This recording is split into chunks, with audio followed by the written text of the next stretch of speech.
Pamela Presky is a friend of ours. She is a psychologist. She did an awful lot of work as a she was the research assistant on The Coddling of the American Mind. Coddling of the American Mind by Jonathan Haidt and Greg Lukianoff. In any case, she is a very thoughtful, courageous person who has recently had her account suspended on Twitter. Now, the reason that her account was suspended on Twitter, I believe, ought to alarm us all. She posted a series of pictures linked to some hashtags, very obscure hashtags I'd never heard of before. And these basically told Twitter that Twitter needed to address the fact that although their terms of service forbid a person to encourage self-harm, that there were in fact communities of people on Twitter very graphically injuring themselves, posting the evidence, and effectively egging each other on. A seemingly obvious violation of Twitter's terms of service. Now, of course, in an era in which all institutions are upside down, what Twitter did was, instead of barring the accounts that were doing this, or pulling down the hashtags in which this was being done, or eliminating the posts in which it was being done, they suspended Pamela's account. Now, that is an amazing inversion of reality. Up until 5 minutes ago, we could all agree that self-harm was bad, especially young people engaged in self-harm. It's a psychological problem. It is a serious one. And the idea that Twitter is going to play some role in which it allows people to encourage each other into this behavior is a very dangerous precedent. But to have Twitter respond to a psychologist pointing out that this is happening by suspending her account as if she violated the terms of service is beyond nuts. Yeah, no, it really is. She today published a piece on Wesley Yang's Substack called Year Zero, titled "Twitter is actively contributing to the spread of serious self-injury and suppressing those calling attention to it." I've read a couple pieces of it and skimmed it, but we'll post that as well in the show notes. And it goes through the history, even before she showed up looking at this, of Twitter doing nothing about pictures of and encouragement of self-harm. All right. It's truly remarkable, and it is in keeping with other moves afoot these days. Now, I will say, if you decide to pursue this and look into what she posted, what hashtags we're talking about, beware. Yep. You are heading into a graphic and violent realm, and you should be warned. Don't do it unless you feel you can handle it, and that it, here's your trigger warning is basically the point. But I also wanted to say something else about it. Yeah. Pamela is not the only friend of ours who has found themselves suspended at Twitter in particular. Mm-hmm. And the problem, the reason that these people don't come back, is sometimes that they are barred for life. And sometimes because Twitter insists that in order to come back, what you must do is delete the tweet and admit that you violated the terms of service. I believe that many of our friends who have faced this are actually, and it is the result of a strong aspect, a positive aspect of their character, but that they are actually making a mistake. And what I would say is by not deleting it. So I don't know which set of people you're talking about now. So the people who do delete it and come back on Twitter, or the people who don't delete it and stay absent from Twitter? The people who stay absent from Twitter and refuse to admit that they have violated the terms of service, I believe, are making an error. And the way I would suggest that we look at this is, let's say that we walked onto a battlefield and we found our troops had draped their equipment in some kind of camouflage, right? These people are engaged in some morally compromised behavior because they're lying about their equipment, right? I don't understand the scene yet. Well, they're trying to trick people into thinking they don't have equipment that they do have. That's like a lie. Okay. So my point is actually our understanding, it is a child's understanding that says it is wrong to lie. If you are fighting for a just cause, using camouflage to hide yourself or your equipment is a perfectly justifiable activity, even though its purpose is to mislead, right? Now, my point would be Twitter is apparently fostering the exchange of images in which those engaged in self-harm encourage others to engage in self-harm. Mm-hmm. That is a very dangerous behavior. These people are the enemies of those of us who would protect young people from such encouragement. Well, I think there's maybe an even bigger, more generalizable thing here, which is the realization by many that all you have to do to game a system is say, not me, but you. In this case, Twitter comes at Pamela and says, oh, you violate our terms of service. She's like, I didn't do that. They were already doing it. It's like, no, you did it. It's like, no, they did it. The mob comes to you at Evergreen. You're racist. No, actually, the thing that you're doing here is the racist thing, and you're destroying the functional system. The people who are gratuitously posting and encouraging self-harm are destroying the functional system. There's something here around like, oh, we're going to get a jump on this person's legitimate claim by claiming that they're doing the very thing that we're doing. Well, and I will go, it's worse than that. And it's worse than that in the following way.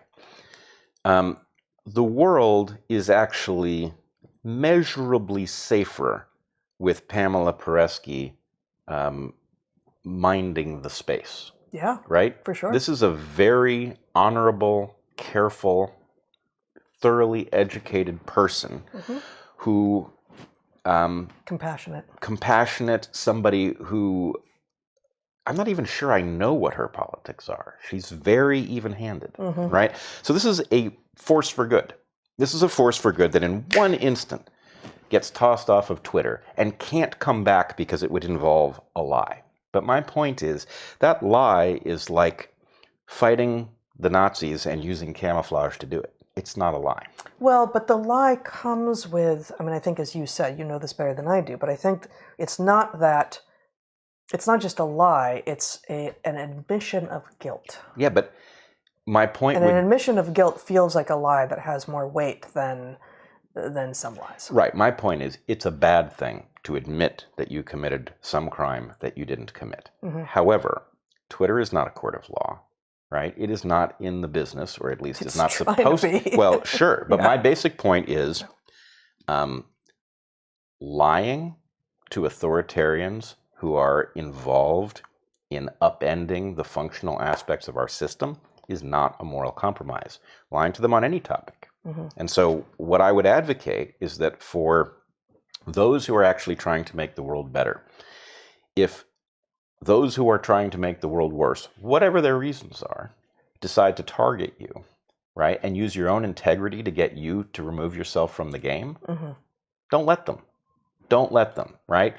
If you're up against Nazis, lie to them and don't let it keep you up at night, right? That's what you do. Now, I'm not saying Twitter are Nazis, but what I'm saying is use the Nazis to figure out whether or not your principle stands. And if lying to the Nazis is not something you will do, then you're actually a problem. If lying to the Nazis is something you will do because you understand that it is important to get the job done, then you can continue to play in the game. And my point is, look, we are worse off for the friends who have been eliminated from Twitter because they won't admit that they violated the terms of service. Yeah. We are worse off.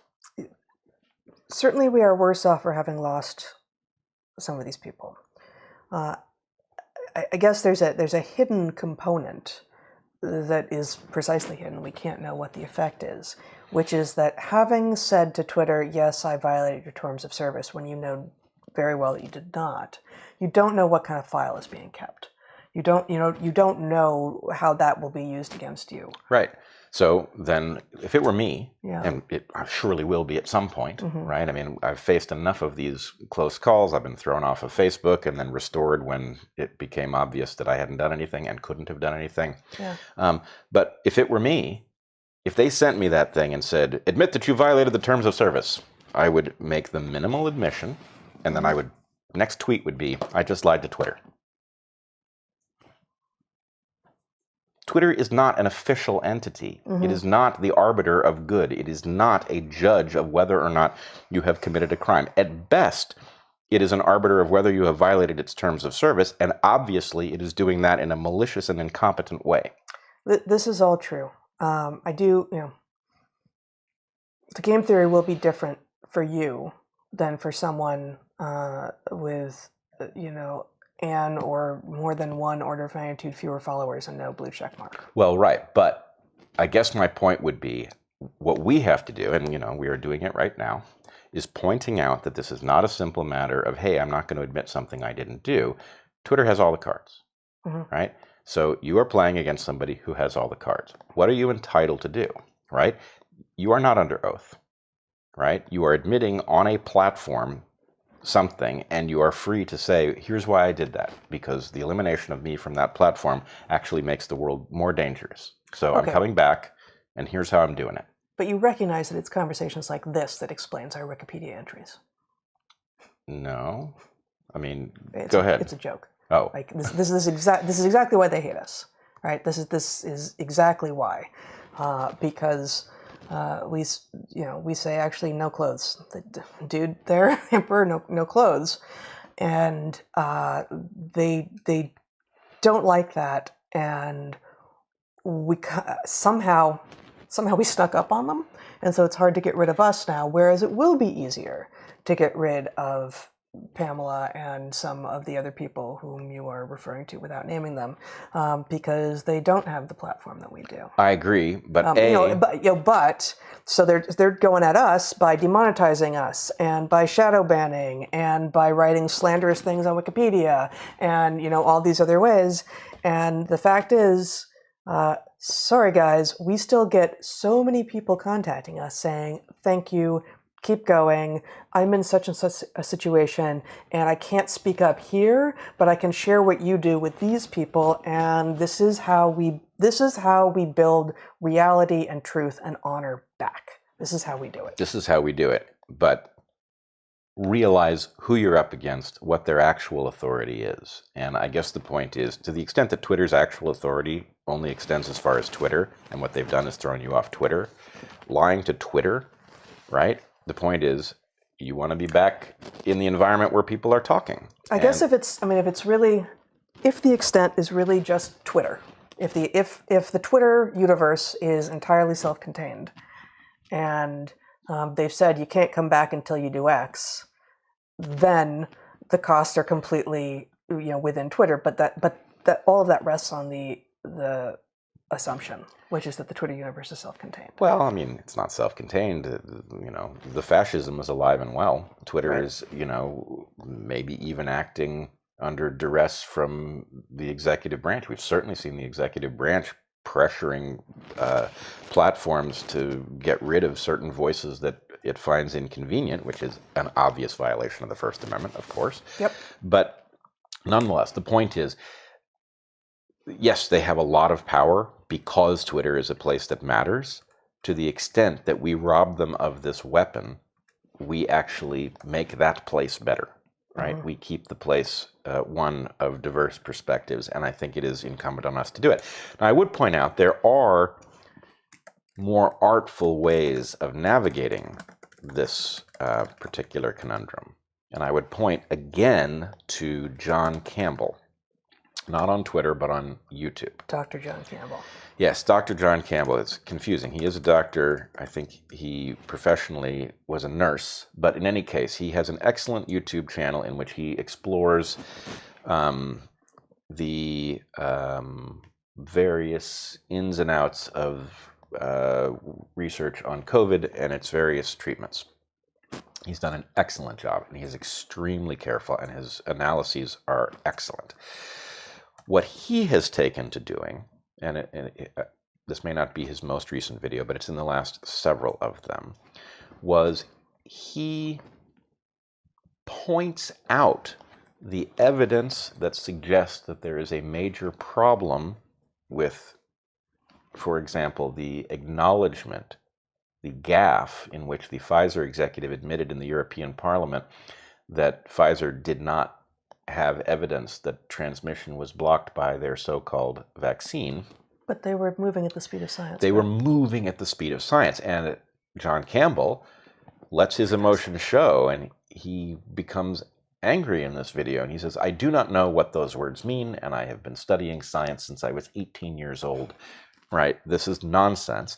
But at the end of his video, he says, look, I'm not telling you the facts here because, and then he shows YouTube's terms of service, where it forbids you to say anything that might imply the vaccines, the so-called vaccines, do not block the transmission of SARS-CoV-2.